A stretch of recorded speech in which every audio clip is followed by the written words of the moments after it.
দুর্ঘটনার সময় মাইক্রোবাসে ছিলেন না কনের পিতা আশরাফুর রহমান জনি। মাত্র কয়েক মিনিটের ব্যবধানেই তাকে বাঁচিয়ে দিল, কিন্তু সেই ব্যবধানেই তিনি হারালেন নিজের পুরো পৃথিবী। বিয়ের আনন্দের ঘর থেকে কয়েক ঘন্টার মধ্যেই তাকে দাঁড়াতে হয়েছে লাশের সামনে। নিজ হাতে মাইক্রোবাসের ভেতর থেকে বের করেছেন প্রিয়জনদের নিতর দেহ। এই দৃশ্য হয়তো কোনোদিন ভুলতে পারবেন না জনি। খুলনা মংলা মহাসড়কে সেই দিনটি ছিল আনন্দের যাত্রা। বিয়ের অনুষ্ঠান শেষ করে স্বজনদের নিয়ে মাইক্রোবাসে করে যাচ্ছিলেন পরিবারের সদস্যরা, কিন্তু আশরাফুর রহমান জনি নিজে ছিলেন মোটরসাইকেলে মাইক্রোবাসটির পেছনে। হঠাৎই সামনে ঘটে ভয়াবহ দুর্ঘটনা। নৌবাহিনীর একটি বাসের সঙ্গে মুখোমুখি সংঘর্ষে দুমড়ে মুচড়ে যায় মাইক্রোবাস। মুহূর্তেই শেষ হয়ে যায় অনেকগুলো জীবন।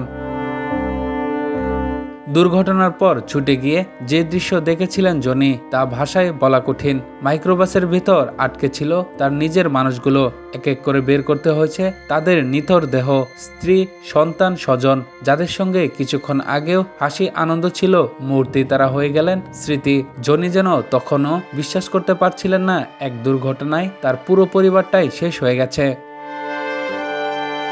আজ কবরের সামনে দাঁড়িয়ে জনির চোখে শুধু শূন্যতা। চারদিকে মানুষ, কিন্তু তার নিজের মানুষগুলো আর নেই। যে মানুষটি কয়েক মিনিট আগে পর্যন্ত ছিলেন একজন স্বামী, বাবা আর পরিবারের ভরসা, আজ তিনি হয়ে গেছেন সব হারানো একজন মানুষ। দুর্ঘটনায় সেই মুহূর্ত, মাইক্রোবাসের ভেতর থেকে প্রিয়জনদের বের করার সেই স্মৃতি হয়তো সারা জীবন তাড়া করে ফিরবে তাকে। কারণ কয়েক মিনিটের ব্যবধানে তাকে বাঁচিয়ে দিলেও সেই কয়েক মিনিটেই তার পুরো পৃথিবীটা হারিয়ে গেছে।